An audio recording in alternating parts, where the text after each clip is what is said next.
कितने युवा हैं यहाँ पर जो अभी कॉलेज में पढ़ रहे हैं, और कितने लोग हैं जो शायर बनना चाहते हैं? बहुत कम। ये हाथ बढ़ने चाहिए, इस सेशन के अंत तक ये हाथ बढ़ने चाहिए। हाँ, बहुत कम तादाद है। इनसे कनेक्ट करने के लिए मुझे लगता है मुझे कुछ शायरी सुनाना चाहिए। मैं शायरी सुनाता हूँ। इंकलाब का नारा होगा, इंकलाब का नारा होगा, इंकलाब का नारा होगा, पहला नाम हमारा होगा, इंकलाब होगा, पहला नाम हमारा होगा, धरती के आंसू निकलेंगे, धरती के आंसू निकलेंगे, धरती के आंसू निकलेंगे, और समंदर खारा होगा, और समंदर खारा होगा।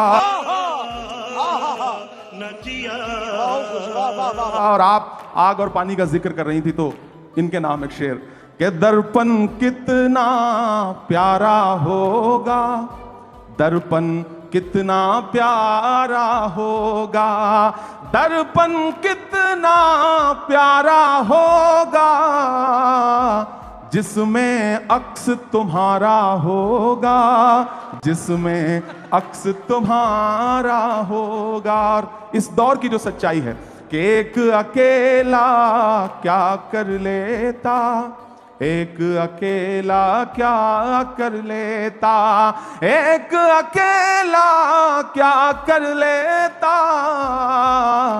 भीड़ ने घेर के मारा होगा, पहला नाम हमारा होगा।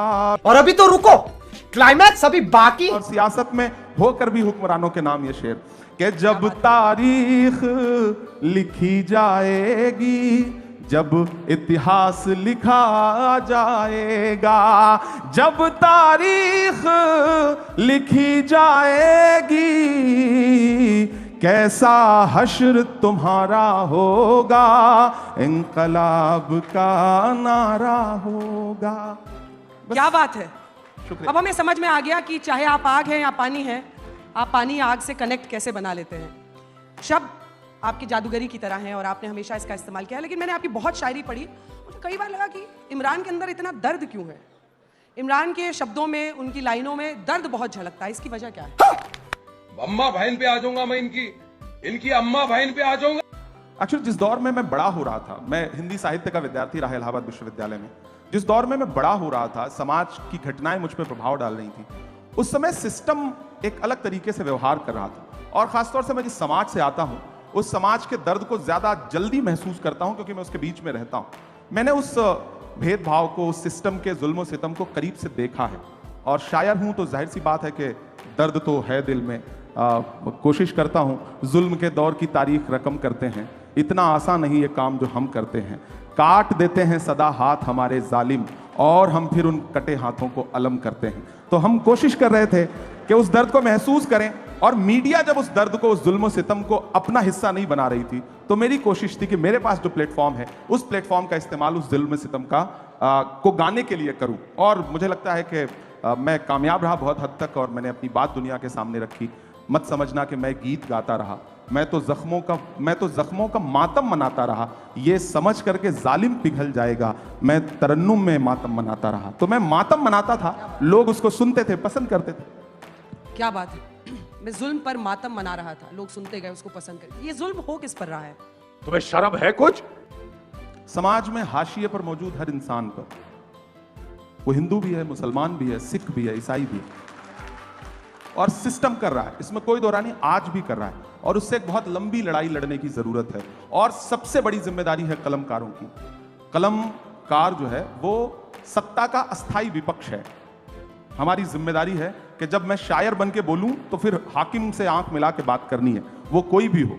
वो हमारा अपना हाकिम क्यों ना हो, तब मैं उससे भी आंख मिला करके बात करके बोलूंगा। जब मैं 2010, 2011, 2012, 14 में शेर लिख रहा था, नज़में लिख रहा था, जो नज़्म मेरे इंट्रोडक्शन में उन्होंने सुनाई कि माँ हम भी तेरे बेटे हैं, वो मैंने 2011 में लिखी थी। मैंने मदरसे की नज़्म 2012 में लिखी। उसके बाद हालात जैसे जैसे बदलते गए, मैंने कोशिश की कि मैं अपने कलम के साथ इंसाफ करता रहूं। सिस्टम जुल्म करता है, इन दिनों थोड़ा बढ़ गया है, आप लोगों ने दिखाना कम कर दिया है, तो हमें और जोर से बावाज़े बुलंद बोलना पड़ता है। बस इतनी सी बात। अरे बाप रे, ये तो धोती खोल रहा है।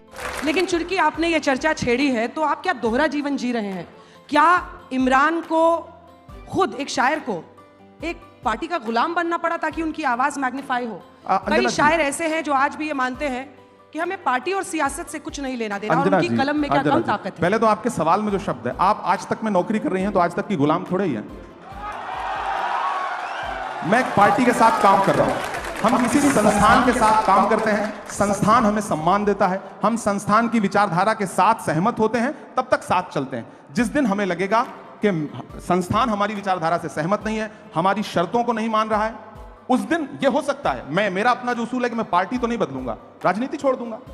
हमारी अपनी एक दुनिया है। क्या राजनीति में आना जरूरी हो गया था इमरान? बिल्कुल जरूरी हो गया। बहुत सारे शायर ऐसे हैं जो मानते हैं कि अपनी कलम को आजाद रखना किसी भी एक पार्टी की विचारधारा से उनकी पूरी जिंदगी का लक्ष्य होता है। नहीं, देखिए, आप जिस दौर में जी रहे हैं, इस दौर में अगर आप ये कह रहे हैं कि आप तटस्थ हैं, तो आप सबसे बड़ी सियासत कर रहे हैं।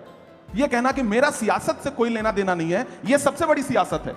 जो भी ये कह रहा है वो सबसे बड़ी सियासत कर रहा है। वो अपने आप को सबका रखना चाहता है, और मेरा अपना मानना है कि या तो इधर खड़े हो जाओ या तो उधर खड़े हो जाओ। आज का दौर ऐसा है कि आप सिर्फ जुल्म को बुरा मत कहो, जालिम को बुरा मत कहो, जो अच्छा है उसका साथ भी दो। हम सिर्फ फेसबुक पर, ट्विटर पर, इंस्टा पे पोस्ट कर देते हैं, ये मामला हुआ, ये बड़ा गलत हुआ। जिसके साथ गलत हुआ उसके साथ खड़ा कौन होगा? अगर सारे लोग एक सोशल मीडिया पे पोस्ट करके अपनी जिम्मेदारी से अलग हट जाएंगे, तो मुझे लगता है कि साथ देने वालों की कमी आ गई। पहले होता था, बड़े बड़े प्रोटेस्ट होते थे, आंदोलन होते थे, हुकूमतें झुकती थी। अब क्या है कि हमने फेसबुक पे एक पोस्ट लिख दिया, ट्विटर पे एक ट्वीट कर दिया, हमें लगता है हमने अपनी जिम्मेदारी पूरी कर ली। नहीं, हमें सड़क पर भी उनका साथ देना है। और अगर मैं संसद में भी गया हूं, तो मैंने सबसे पहले यूनिवर्सिटी के बच्चों की फीस वृद्धि के खिलाफ संसद में जो पहली स्पीच की, मैंने वो वहां पे की। मैं वहां पर हिंदू मुसलमान बन के नहीं गया, मैं वहां एक युवा बन के गया हूं, और मैं लगातार जिस पर भी जुल्म हो रहा है उसके खिलाफ बोल रहा हूं। शाबाश बेटा, बहुत बढ़िया मुन्ना। एक पुरानी आपकी शायरी है जो लोग बहुत वायरल कर रहे हैं, उसकी 2 लाइनें आपको सुनाकर आगे बढ़ेंगे अगले सवाल पे। ये एक शायर का दावा है, कभी भी रद्द नहीं होगा, तेरे कद के बराबर अब किसी का कद नहीं होगा। इलाहाबाद वालों मेरी बात याद रखना, तुम कई सदियों तक कोई अतीक अहमद नहीं होगा। बड़ा पुराना सवाल है और बड़ी पुरानी कविता है ये। मैं इलाहाबाद विश्वविद्यालय में पढ़ रहा था, फ्री स्टाइल, मतलब गांव से आया था। वो शाहिद का एक शेर है कि जो भी मिलता है उसी को देखने लगता हूं मैं, क्या करूं मजबूरियां हैं, गांव से आया हूं मैं तेरे साहिल पे आया था कि देखूं तेरा ज़र्फ, ऐ समंदर किसने तुझसे कह दिया प्यासा हूं मैं।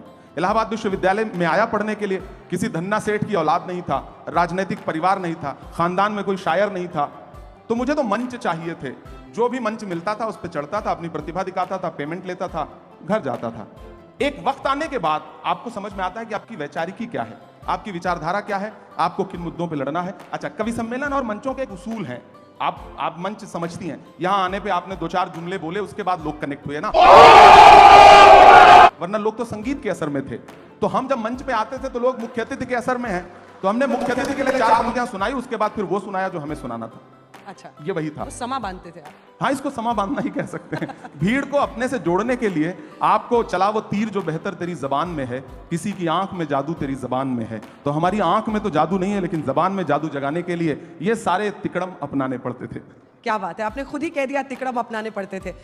Thank you for being here. बहुत बहुत धन्यवाद।